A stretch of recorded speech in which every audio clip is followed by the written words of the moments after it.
Hello friends, welcome to DS study academy. आज की class में हम क्लास 10th के मैथमेटिक्स चैप्टर नंबर 10 जिसका नाम है हाइट एंड डिस्टेंस, जिसे हम कहते हैं दूरी एवं ऊंचाई, उसके इस प्रश्न को सॉल्व करेंगे। प्रश्न है एनसीईआरटी के, ये एनसीईआरटी बेस्ड प्लस प्रश्न है, हमें इसे सॉल्व करना है। प्रश्न क्या बोल रहा है? एक बहुमंजिल भवन, कोई एक भवन है, बहुमंजिल है, एक बहुमंजिल भवन के शिखर से, भवन है उसके शिखर पे कोई व्यक्ति चढ़ा हुआ है।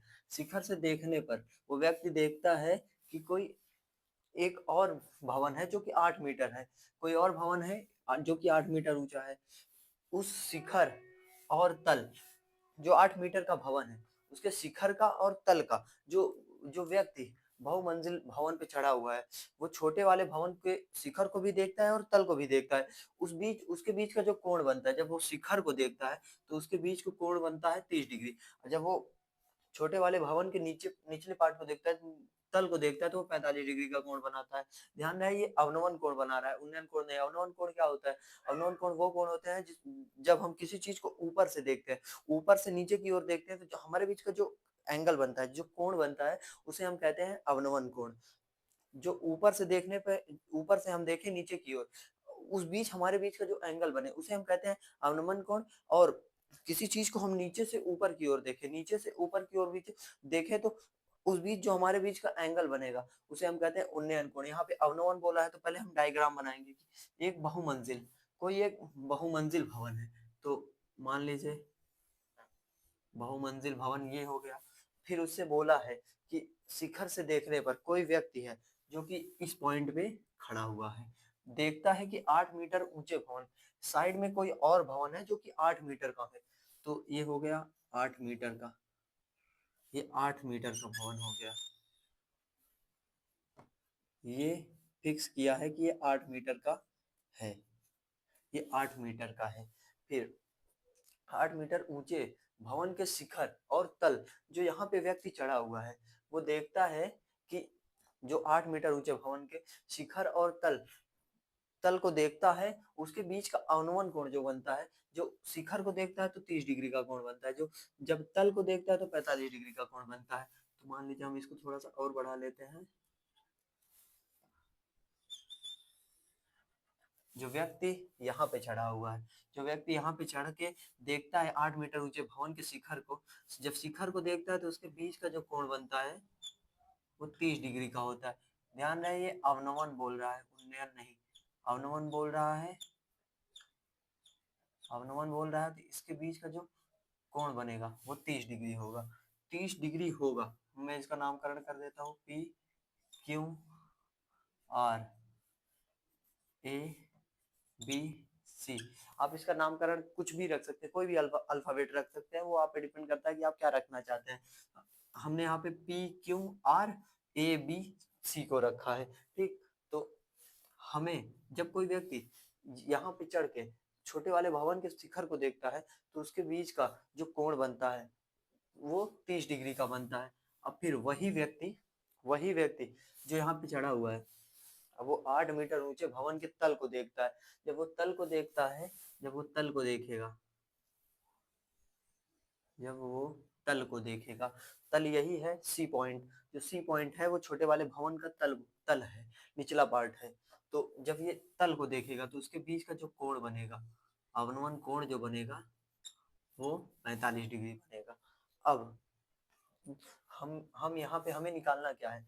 बहुमंजिल भवन की ऊंचाई को ज्ञात करना है, बहुमंजिल भवन की ऊंचाई को ज्ञात करना है। बहुमंजिल भवन क्या है?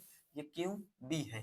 ये क्यू बी जो है बहुमंजिल भवन की ऊंचाई है। हम इसको मान लेते हैं कि ये है कैपिटल एच। हमने इसको मान लिया कि जो बहुमंजिल भवन की ऊंचाई है वो कैपिटल एच मीटर है। अब हम उसी प्रकार एक चीज और पूछा इसमें, ऊंचाई को ज्ञात करना था और दोनों भवनों के बीच की दूरी को ज्ञात करना है। दोनों भवनों के बीच की, ये बहुमंजिल भवन हो गया, ये छोटा वाला भवन हो गया, इनके बीच की दूरी क्या है? बी और सी है, बी सी इनके बीच की दूरी है। तो हम इसको मान लेते हैं एक्स मीटर। अब यहाँ पे हम वही चीज लिखेंगे जो माने, सॉल्यूशन।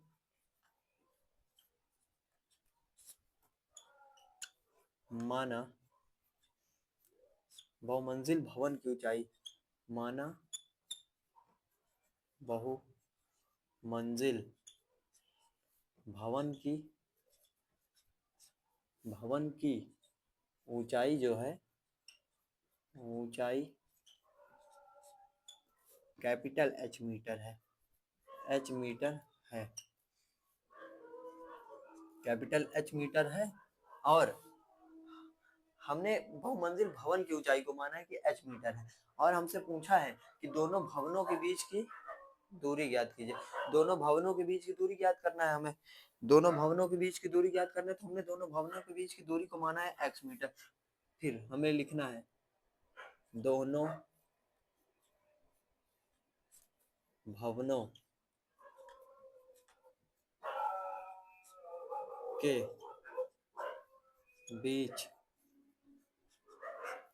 की दूरी जो है, दोनों भवनों के बीच की दूरी एक्स मीटर माना है हमने, एक्स मीटर है। दोनों भवनों के बीच की दूरी जो है वो एक्स मीटर है। ठीक, अब हमें क्या क्या दिया है, क्या क्या दिया है और हमने क्या क्या माना है, उसका एक कंप्लीट डाटा बनाएंगे कि क्या क्या हमें दिया है, दिया है, दिया है। हम यहाँ पे जो नामकरण किए हैं हम उस हिसाब से रखेंगे, उस हिसाब से रखेंगे जिस हिसाब से यहाँ पे नामकरण किया गया है। ठीक, अभी आपको एक चीज और बताना है कि ये जो पी क्यू आर है, ये पी क्यू आर हमें 30 डिग्री दिया है, 30 डिग्री हमें पी क्यू आर दिया है। हमें पता क्या करना है, क्यू आर ए को पता करना है कि ये एंगल जो है वो कितना होगा, ये एंगल कितना होगा। हमें ये दिया है P Q are, P Q are दिया है 30 डिग्री। फिर हमें क्यू आर ए को निकालना है, ये क्यू आर ए जो है ये भी होगा 30 डिग्री। ये कैसे होगा, इसका रीजन है एकांतर कोण, ये एकांतर कोण से होगा, एकांतर कोण से होगा। ये जब 30 डिग्री दिया तो ये भी 30 डिग्री होगा। उसी प्रकार पी क्यू सी 45 डिग्री दिया है, हमें निकालना है क्या है क्यू सी बी, हमें निकालना है ये, तो ये भी होगा 45 डिग्री। किससे होगा, एकांतर कोण से होगा, एकांतर कोण से होगा ये एंगल बराबर। ठीक, अब हमें क्या क्या निकालना है उसका एक कंप्लीट डाटा बनाना होगा। तो पहले हम लिखेंगे ये क्यूबी जो है, ये क्यूबी, ये क्यूबी जो है दिया है, क्यूबी दिया है एच मीटर। अभी हमने माना इसको, तो इसलिए हमें लिखना पड़ेगा कि क्या दिया है। इससे ये होगा कि प्रश्न को करने में थोड़ा थोड़ा आसानी होगा, नहीं तो हमें एक एक चीज को खोजना पड़ेगा बार बार। अब ये क्यूबी हो गया एच मीटर। हमने एक चतुर्भुज को पढ़ा हुआ है जो कि आयताकार होता है, और ये आयताकार चतुर्भुज है। आयताकार चतुर्भुज क्या होता है, आयताकार चतुर्भुज वो चतुर्भुज होते हैं जिनके आमने सामने की भुजा जो होती है वो बराबर होती है, उसे हम कहते हैं आयताकार चतुर्भुज। ये आयताकार चतुर्भुज है। जब ये बी सी एक्स है, ये बी सी जो है ये एक्स है, तो ए आर जो होगा ये भी एक्स मीटर ही होगा। तो हम इसको भी लिख देते हैं बी सी बराबर आर ए बराबर एक्स मीटर। ठीक, ये BC जो है AR के बराबर होगा क्योंकि ये आयताकार चतुर्भुज है। उसी प्रकार ये AB जो है वो RC के बराबर होगा। AB जो है बराबर RC, कितना दिया है 8 मीटर, ये भी हो जाएगा 8। ठीक, अब ये QA क्या होगा, QA को कैसे निकाल सकते हैं हम, QB में से AB को माइनस करेंगे तो ये बचेगा QA।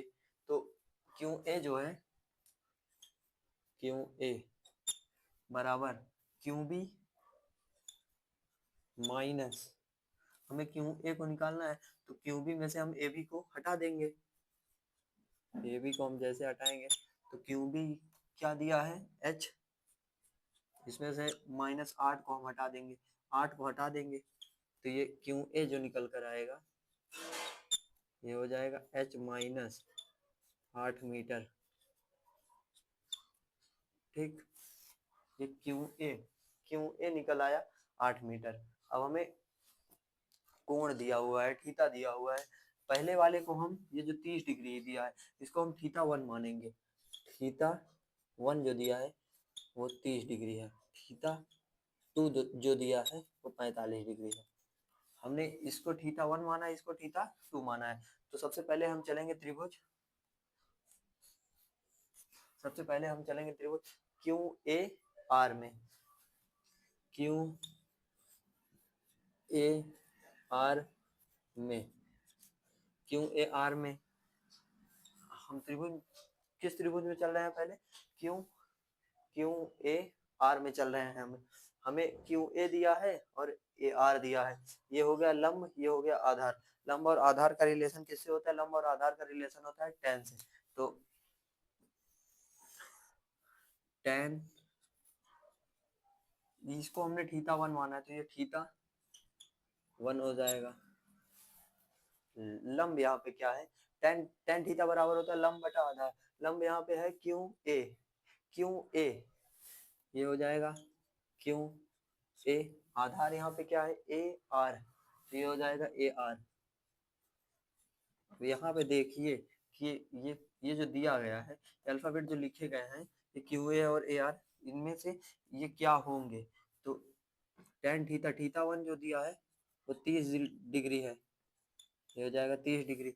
अब क्यू ए जो है, ये क्यू ए क्या दिया है, क्यू ए हमें दिया है h माइनस 8, तो ये हो जाएगा h माइनस 8, h माइनस 8। अब ए आर क्या दिया है हमें, हमें ए आर मतलब आर ए लिखिए चाहे ए आर लिखिए वो सब सेम ही है, तो हमें ए आर दिया है x। tan 30 डिग्री की वैल्यू, tan 30 डिग्री की वैल्यू क्या होती है, tan 30 डिग्री की वैल्यू होती है 1/√3, 1/√3, 1/√3 h माइनस 8 x। अब आप इसका तिरछा मल्टीप्लाई कर दीजिए, हमें यहाँ पे x को इधर भेजेंगे, √3 को इधर भेजेंगे तो आ जाएगा h माइनस 8√3। जो x आया है मतलब समीकरण 1 जो आया है वो आया है h माइनस 8, इन दोनों का मल्टीप्लाई √3। ठीक, अब हम चलेंगे त्रिभुज क्यू बी सी में। अब त्रिभुज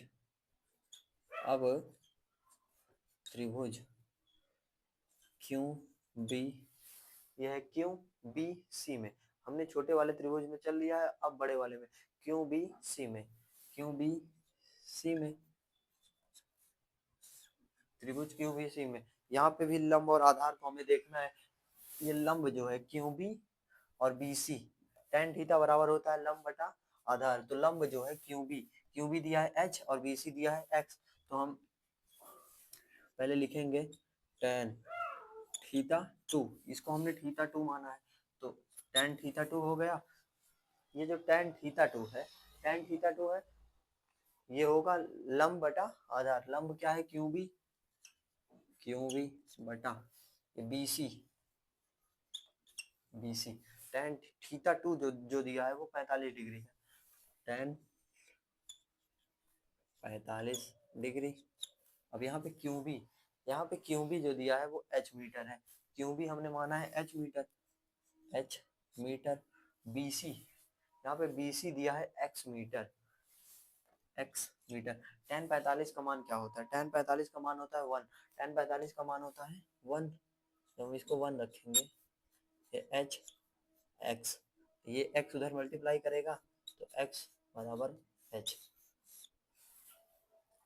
इसका जो आंसर आएगा, ये जो बहुमंजिल भवन की ऊंचाई आएगी और इन दोनों भवन के बीच की दूरी जो आएगी वो दोनों बराबर आएगा, क्योंकि यहाँ पे h और x दोनों बराबर आ रहा है, तो इसलिए बहुमंजिल भवन की ऊंचाई और इन दोनों भवनों के बीच की दूरी जो आएगी वो सेम आएगी। तो अब हम या तो x की वैल्यू उठा के यहाँ पे रख दे या तो h की वैल्यू उठा के रख दे, तो हम x की वैल्यू ही उठा के रखते हैं। यहाँ से जब x जाएगा यहाँ पे तो ये हो जाएगा h बराबर h माइनस 8√3। ठीक, अब यहाँ से h, अब ये √3 जो है अंदर मल्टीप्लाई करा दीजिए, ये हो जाएगा h√3 माइनस 8√3। अब ये माइनस में 8√3 है, इसको इधर ले आइए, इस h को इधर ले आइए, तो ये हो जाएगा h√3 माइनस h, ये प्लस में था इधर आएगा तो माइनस हो जाएगा, और ये माइनस में उधर जाएगा तो प्लस में हो जाएगा, तो 8√3। अब यहाँ से हम h को कॉमन लेंगे, जब हम h को कॉमन लेंगे तो 3 माइनस 1, ये हो जाएगा 8√3। अब यहाँ से h को यहीं रखा रहने देंगे और इसको अब इधर ले आएंगे, मल्टीप्लाई में इधर आएगा तो डिवाइड में हो जाएगा 8√3 और ये 3 माइनस 1। हम आंसर यहाँ पे भी छोड़ सकते हैं और हर में अगर ये अंश बटा हर के फॉर्म में है, अगर हर में आपको रूट दिख जाए, जब भी हर में आपको रूट दिख जाए तो आप हर को रूट में ना छोड़ें, क्योंकि ये मैथमेटिक्स के नियम के खिलाफ होता है कि आपको हर में रूट में नहीं छोड़ना है। हर को आपको रूट में नहीं छोड़ना है। आपको जब भी हर रूट में दिखे तो आप उसका परमेयीकरण कर दीजिए। जब हम इसका परमेयीकरण करेंगे तो ये होगा h बराबर 8√3। जब हम इसका परमेयीकरण करेंगे, परमेयीकरण क्या होता है, क्लास 9th में आपने परमेयीकरण का पूरा एक चैप्टर पढ़ा हुआ है। परमेयीकरण क्या होता है, जब भी हम परमेयीकरण करते हैं किसी चीज का तो हर का परमेयीकरण होता है, पर हर का जब परमेयीकरण करेंगे तो इनके बीच में जो जो चिन्ह होगा वो बदल जाएगा। अगर ये माइनस में है तो प्लस हो जाएगा और यदि वो प्लस में है तो माइनस हो जाएगा। यहाँ पे माइनस में है तो ये प्लस में हो जाएगा। कैसे होगा, -1, ये मल्टीप्लाई में √3 प्लस में 1 हो जाएगा और ये प्लस में 1 हो जाएगा। हम इसको थोड़ा इधर उधर कहीं सॉल्व कर देते हैं, जगह नहीं बची है इसमें। ठीक, इसको हम इधर सॉल्व करने का प्रयास करते हैं। ये जो h है, ये h बराबर, इसको ऐसे लिख दीजिए। अब ये 8√3 जो है, 8 को पड़ा रहने दीजिए, √3 को अंदर मल्टीप्लाई कर दीजिए क्योंकि मल्टीप्लाई में है। क्योंकि √3 इधर मल्टीप्लाई करेगा तो ये आ जाएगा 3 √3 का। जब भी कोई भी रूट हो, किसी सेम रूट से मल्टीप्लाई करता है, जैसे √2 हो गया और 2√2 हो गया, जब हम इसका मल्टीप्लाई कराएंगे, जैसे ये √3, जैसे √3 इंटू √3, जब हम इसका मल्टीप्लाई कराएंगे तो ये आएगा √3 जब मल्टीप्लाई करेगा तो ये आएगा 3। इसी प्रकार यहाँ पे भी जब ये √3 इस √3 से मल्टीप्लाई करेगा तो ये आएगा 3। अब ये √3 1 से मल्टीप्लाई करेगा तो आएगा √3। नीचे a minus B A plus B, यहाँ पे एक स्क्वायर होगा, मतलब एक फार्मूला लगेगा A square minus B square का। तो ये जब इसका हम फार्मूला लगाएंगे A square minus B square का, तो जब हम √3 में स्क्वायर करेंगे तो आएगा 3 आएगा और ये -1 1 का स्क्वायर करेंगे तो 1 आएगा और माइनस फार्मूले में है तो ये आ जाएगा -1। अब ये h बराबर 8 को पड़ा रहने दीजिए, 3 प्लस √3/2। अब ये 2 से 2 कटेगा, 8 कटेगा, h जो आएगा यहाँ से जो h आएगा वो आएगा 4, 3 प्लस √3। यहाँ से h जो आएगा वही x आएगा, क्योंकि यहाँ पे x और h बराबर है। तो बहुमंजिल भवन की ऊंचाई जो होगी, जो बहुमंजिल भवन की ऊंचाई होगी, क्यूबी जो होगा वो होगा 4 ब्रैकेट में 3 प्लस √3, 4 ब्रैकेट में 3 प्लस √3 और जो इनके बीच की दूरी होगी वो भी यही होगा 4 ब्रैकेट में 3 प्लस √3। यहाँ से इसको थोड़ा और बड़ा लिख देते हैं, h बराबर 4 3 प्लस √3